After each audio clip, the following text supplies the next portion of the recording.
बिस्मिल्लाहिर्रहमानिर्रहीम। आज का हमारा सेकंड लेक्चर जो कि इनिशियल टेस्ट में फिज़िक्स के क्वेश्चन आते हैं। अगर आप में से किसी ने पहला लेक्चर नहीं देखा तो वो डिस्क्रिप्शन में मैं उसका लिंक दे दूँगा, तो वो आप जाके देख सकते हैं। तो लेक्चर शुरू करते हैं। क्वेश्चन नंबर 1 है आपके पास कि penicillin was discovered by, penicillin को किसने ईजाद किया था। Option number A Fleming, B है क्लार्क, सी है मैक्सवेल, डी है डार्विन। तो इसका जो करेक्ट आंसर है वो आपके पास आंसर नंबर ए है फ्लेमिंग। आगे है जी आपके पास question number 2, there are dash isotopes of hydrogen atoms. Hydrogen atom के कितने आइसोटोप्स होते हैं। ऑप्शन नंबर ए आपके पास 4, बी 3, सी आपके पास 2 और डी है आपके पास 6। तो इसका करेक्ट आंसर जो आपके पास है वो है B, hydrogen atom has 3 isotopes. आगे question number 3, potential energy of a body is due to dash of the body. Number A option है मोशन, बी आपके पास है वेट, सी आपके पास है पोजीशन और डी आपके पास है मैस। तो इसका करेक्ट आंसर जो आपके पास है वो है पोजीशन। आगे आपके पास क्वेश्चन नंबर 4 है। क्वेश्चन नंबर 4 में है जी haemoglobin was discovered was provide which haemoglobin which provides red colour to the blood in human bodies. Haemoglobin जो कि खून को सुर्ख रंग देती है डैश होती है। ए ऑप्शन है आपके पास कार्बोहाइड्रेट, बी है आपके पास फैट्स, सी है आपके पास अल्कलीस और डी है आपके पास प्रोटीन। तो इसका जो करेक्ट आंसर है वो आपके पास है प्रोटीन। ऑप्शन नंबर डी इसका करेक्ट आंसर है। आगे क्वेश्चन नंबर 5 है आपके पास dash is the process of electronical sending data from one point to another. Option number A है डाटा कम्युनिकेशन, बी आपके पास है डाटा मैनेजमेंट, सी आपके पास है वर्ड प्रोसेसिंग और डी आपके पास है प्रोटोकॉल। तो इसका जो करेक्ट आंसर आपके पास है वो है data communication, option number A.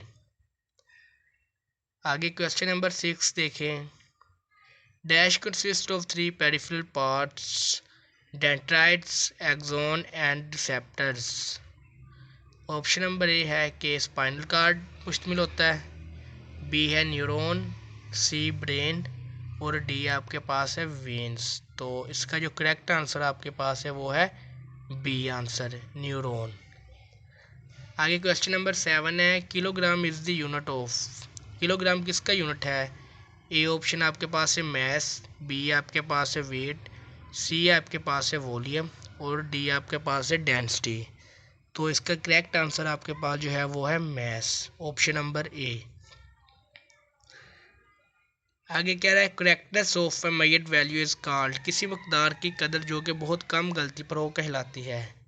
Option number A accuracy, B precision और सी आपके पास है both A and B, D आपके पास है आइदर ए एंड बी।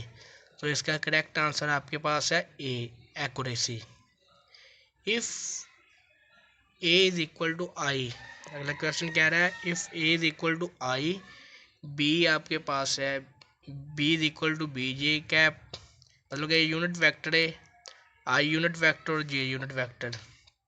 तो कह रहा है कि आप बताएं ए डॉट बी किसके इक्वल होगा।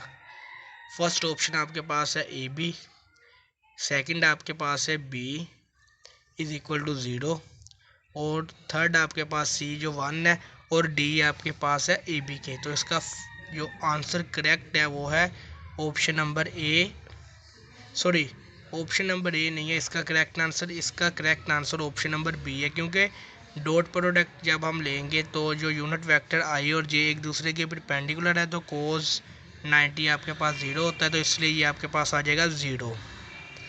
आगे कह रहा है दी क्वेश्चन नंबर 10 में the shortest directed distance between 2 points is called. Option number A है डिस्टेंस, बी एक्सलेरेशन, सी स्पीड है और डी आपके पास डिस्प्लेसमेंट है। तो इसका जो करेक्ट आंसर आपके पास है वो है डिस्प्लेसमेंट। आगे question number 11, the direction of a linear acceleration produced in a moving body is always the same as the direction of velocity, torque, mass और फोर्स। तो इसका जो करेक्ट आंसर आपके पास है वो है डी, फोर्स। कह रहा है कि आगे अगले क्वेश्चन में कह रहा है if del v is the change in velocity of a body during time interval delta t then the acceleration of a body is. तो एक्सेलरेशन क्या होगी, आपको पता है कि acceleration rate of change of velocity होता है। तो इसलिए इसका करेक्ट आंसर जो आपके पास है वो है D, del V over del T. आगे क्वेश्चन नंबर 13 है, कह रहा है कि if force and displacement are in opposite direction then the work done is taken as. मतलब कि ये एंटी पैरेलल है, तो कह रहा है कि वर्क क्या होगा, ए पॉजिटिव, बी नेगेटिव और सी फाइनाइट और डी है इनफाइनाइट। तो इसका करेक्ट जो ऑप्शन आपके पास है वो है बी, क्योंकि कोज 180 आपके पास आ जाएगा -1, तो इसलिए वर्क क्या हो जाएगा नेगेटिव। तो इसलिए इसका करेक्ट ऑप्शन बी है। आगे है जी आपके पास question number 14, the value of G at the centre of earth. Option number A है 0 होती है, बी है आपके पास 2g और सी है आपके पास इनफाइनाइट और डी है आपके पास नन ऑफ दिस। तो इसका करेक्ट आंसर जो आपके पास है वो है 0, ऑप्शन नंबर ए। जमीन के वस्त में जी की वैल्यू 0 होती है। आगे है जी क्वेश्चन नंबर 15 क्वेश्चन है आपके पास, the largest deposits of coal the world ever are found. दुनिया में कोयल के बड़े से खाई डैश में दरियाफ्त हुए। ए है आपके पास रशिया, बी आपके पास है यूएसए, सी आपके पास है पाकिस्तान और डी आपके पास है सऊदी अरेबिया। तो इसका करेक्ट जो आंसर है वो आपके पास है यूएसए, बी। आगे है जी question number 16, the time period of second pendulum is. Second pendulum का टाइम पीरियड कितना होता है। ऑप्शन नंबर ए है 4 सेकंड, बी आपके पास है 3 सेकंड और सी आपके पास 2 सेकंड है और डी आपके पास है 6 सेकंड। तो इसका जो करेक्ट आंसर आपके पास है वो है सी, 2 सेकंड। आगे है जी question number 17, the unit of intensity of sound wave is. Intensity of sound wave का यूनिट क्या होता है। ए वाट पर मीटर स्क्वायर, बी है न्यूटन पर मीटर स्क्वायर और सी आपके पास है वाट मीटर स्क्वायर, डी आपके पास है न्यूटन पर सेकंड स्क्वायर। तो इसका जो करेक्ट आंसर है वो आपके पास है ए, वाट पर मीटर स्क्वायर। आगे कह रहा है कि the soap film is in sunlight appeared colour due to. कि सोप फिल्म जो सूरज की रोशनी में डैश की वजह से रंगदार नज़र आती है। ऑप्शन नंबर ए है डिस्पर्शन ऑफ लाइट, बी आपके पास है रिफ्लेक्शन ऑफ लाइट और सी आपके पास है इंटरफेरेंस ऑफ लाइट और डी आपके पास है डाइफ्रैक्शन ऑफ लाइट। तो इसका जो करेक्ट आंसर है वो आपके पास है इंटरफेरेंस ऑफ लाइट। आगे है question number 19, the distance between the focus and the optical centre of the lens is called.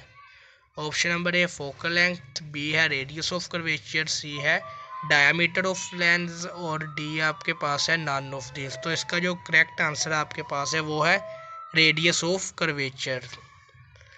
ये क्वेश्चन नंबर 20 है, major features of fibre optic technology is its ability to transmit. Fibre optic technology की बुनियादी खूबी कौन सी है। ए आपके पास है 1000 of telephone conversion,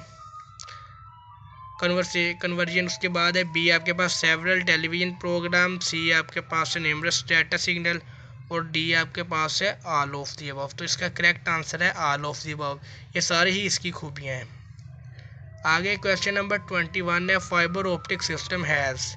fibre optic system क्या रखता है, much thinner cable, light weight cable, both A and B या नन ऑफ दिस। तो इसका जो करेक्ट आंसर आपके पास है वो है ऑप्शन नंबर ए, मच थिनर केबल। आगे है question number 22, heat is another form of temperature, force, speed या एनर्जी। तो इसका करेक्ट आंसर आपके पास है energy. Which is a vector quantity. अब आपको पता है कि वेक्टर क्वांटिटी वो होती है जिसका मैग्नीट्यूड और डायरेक्शन दोनों हो।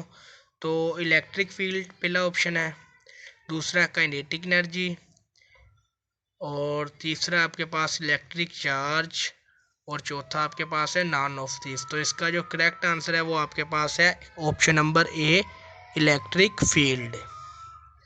आगे रेजिस्टेंस इज मेजर्ड इन, मतलब क्या कह रहा है कि रेजिस्टेंस का जो यूनिट है वो कौन सा है। ए एम्पेयर, बी है ओहम, सी है इलेक्ट्रिक चार्ज, और डी है गाज।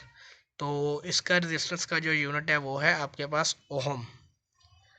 AC and DC have the same, alternating current और डायरेक्ट करंट में कौन सी चीज़ मुश्तरक है। तो ऑप्शन नंबर ए है effect in charging a capacitor, B आपके पास है effect in charging a battery, C आपके पास है heating effect through a resistance, D आपके पास है effect while passing through an inductance.